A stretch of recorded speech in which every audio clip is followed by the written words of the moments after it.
Hello and welcome back to commerce zone. और आज हम पहुंच गए हैं हमारे इस सीरीज के लास्ट एपिसोड पे, यानी कि इंट्रोडक्शन टू अकाउंटिंग का लास्ट थियोरेटिकल एस्पेक्ट। इसके बाद अब सीधे जो है आपका जर्नल और rules of debit and credit के साथ हम शुरू करेंगे, जो नेक्स्ट सीरीज चलेगी। इसके अंदर हम कवर करने जा रहे हैं एक बहुत छोटा सा टॉपिक। जिनके पास टीएस ग्रेवाल है वो देखेंगे, आपके पास एक अलग ही चैप्टर इसमें बना हुआ है। जिनके पास डीके गोयल है वो भी देखेंगे कि उसके लिए एक अलग से उन्होंने चैप्टर बना रखा है। और अगर कोई अलग स्टेट्स के बच्चे हैं जो दूसरी बुक्स रेफर कर रहे हैं, तो उन बुक्स के अंदर भी आपको बहुत ही कम स्पेस के अंदर ये टॉपिक जो है वो खत्म होता दिखेगा। तो क्या है इस टॉपिक के अंदर डिस्कस करेंगे, cash basis versus accrual basis of accounting.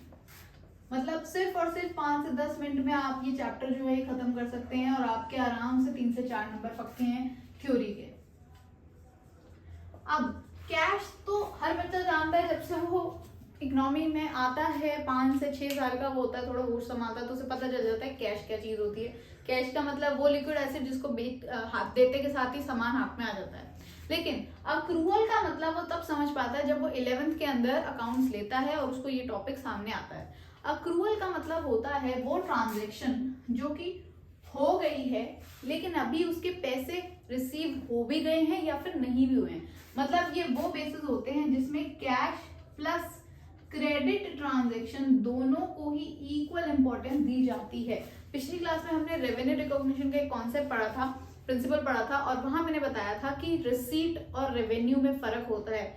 Receipt होती है कैश रिसीट की पैसे आ गए हैं, जबकि रेवेन्यू होता है कि हमारी डील डन हो गई है, चाहे पैसे आए हैं चाहे वो उधार पर है, लेकिन वो इनकम आएगी।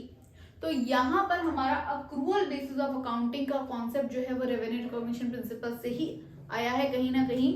और ये कॉन्सेप्ट क्या कहता है कि हर बिजनेसमैन जो है उसको अपने अकाउंटिंग पीरियड के अंदर वो सारी एंट्री रिकॉर्ड करनी चाहिए जो कि उस अकाउंटिंग पीरियड के दौरान हुई गई है, वो ट्रांजेक्शन उस अकाउंटिंग पीरियड के दौरान हुई है। चाहे वो पैसे आए हो चाहे वो पैसे नहीं आए हो, चाहे वो खर्चा हुआ हो चाहे वो पैसे अभी देने हो, लेकिन क्योंकि उसकी डेट आ गई। फॉर एग्जाम्पल, आप एक बिल्डिंग के अंदर रहते हैं और आपकी लैंडलॉर्ड ने बोला है कि रेंट जो है आपको 1 तारीख को दे देनी है और महीना शुरू होते के साथ मैं एडवांस में लेती हूँ, तो आप लायबल हो हर महीने की 1 तारीख को रेंट देने के।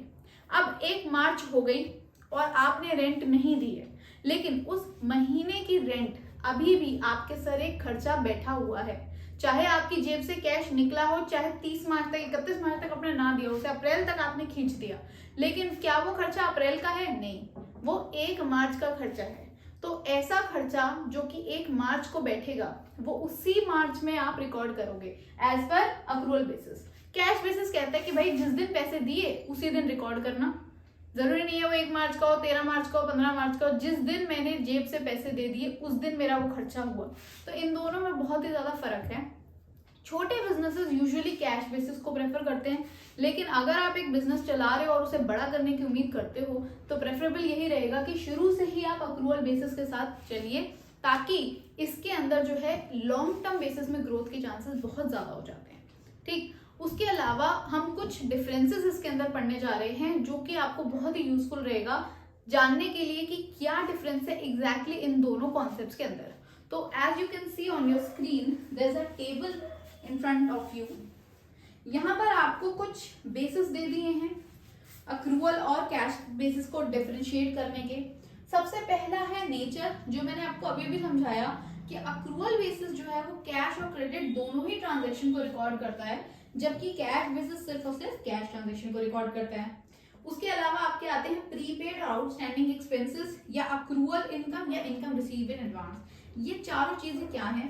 प्रीपेड एक्सपेंस वो होते हैं जो आप महीने से शुरू होने से पहले ही पे ऑफ कर देते हो। जैसे कि आपका डिश टीवी रिचार्ज जो है वो बंद होने वाला है, तो अगले आपको अगर देखना है तो उसके लिए पहले ही रिचार्ज कर दो, या फिर आपके फोन की वैलिडिटी खत्म होने वाली है उसके लिए आप पहले ही रिचार्ज कर दो। तो ये सब आप क्या करते हो? प्रीपेड खर्चे करते हो कि आने वाले टाइम पे मेरी जो है बंद ना हो जाए सर्विसेज, उसके लिए मैंने पहले ही एक्सपेंस कर दिया।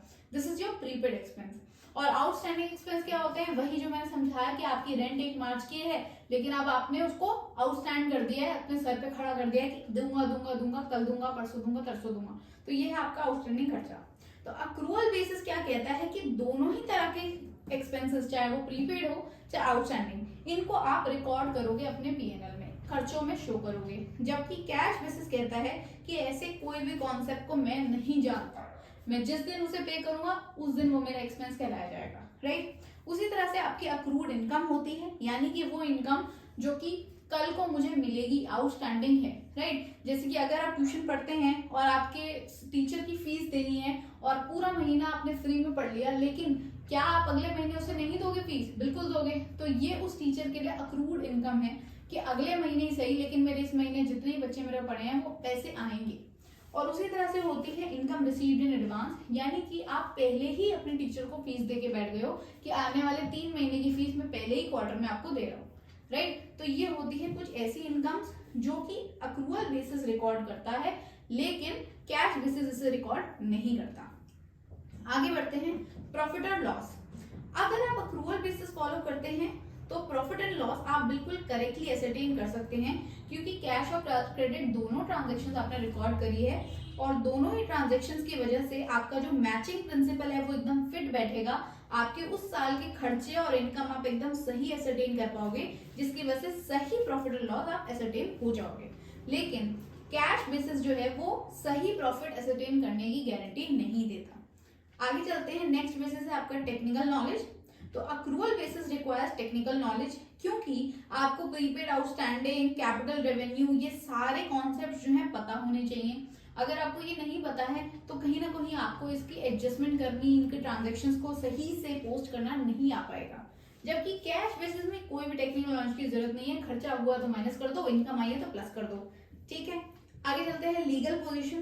कंपनी एक्ट 2013 ने अक्रूअल बेसिस को ही रिकॉग्नाइज किया है, cash basis is not recognised by the companies act 2013। तो जैसे मैंने आपको समझाया कि अगर आपको बिजनेस को आगे बढ़ाना है, अपने सोल प्रोवाइडर को एक कंपनी की तरफ लेके जाना है, तो आप शुरू से ही अक्रूअल बेसिस पे फोकस कीजिए।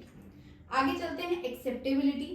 अक्रूअल बेसिस जो है वो ज्यादा एक्सेप्ट किया जाता है बिजनेसेस में, जबकि कैश बेसिस को इतना एक्सेप्ट नहीं करते हैं, क्योंकि अक्रूअल बेसिस कहीं ना कहीं सही इनकम एंड एक्सपेंस के रेशियो को प्रेजेंट करता है, जबकि कैश बेसिस में सही इंफॉर्मेशन हम रिवील नहीं कर पाते हैं। रिलायबिलिटी के फेसेस पे देखें तो अक्रूअल बेसिस ज्यादा रिलायबल है, कैश बेसिस कम रिलायबल है। रीजन वही है जो हमने ऊपर पढ़ा। और सूटेबिलिटी में भी जैसे मैं बता चुकी हूँ कि अक्रूअल बेसिस जो है वो ज्यादातर बिजनेस के लिए सूट होता है, क्योंकि अगर आपको ग्रो करना है तो यही कॉम्प्लेक्स इंफॉर्मेशन को आपको सही तरह से यूज करनी आनी चाहिए। जबकि कैश बेसिस जो है वो छोटे मोटे बिजनेस या फिर कोई जो प्रोफेशनल्स होते हैं वही अपने लिए यूज करते हैं, ताकि उनको बहुत ज्यादा टेक्निकलिटी में ना जाना पड़े। जितनी उनकी थोड़ी बहुत इनकम है, थोड़ी बहुत एक्सपेंस है, वो उसे मैनेज कर लेते हैं अपने कैश बेसिस में, राइट। तो इसके अलावा और ज्यादा चीजें आपको पढ़ने की जरूरत नहीं है। अगर आपको स्टिल कोई डाउट हो तो आप कमेंट सेक्शन में कमेंट कर सकते हैं। Till then keep learning, keep growing.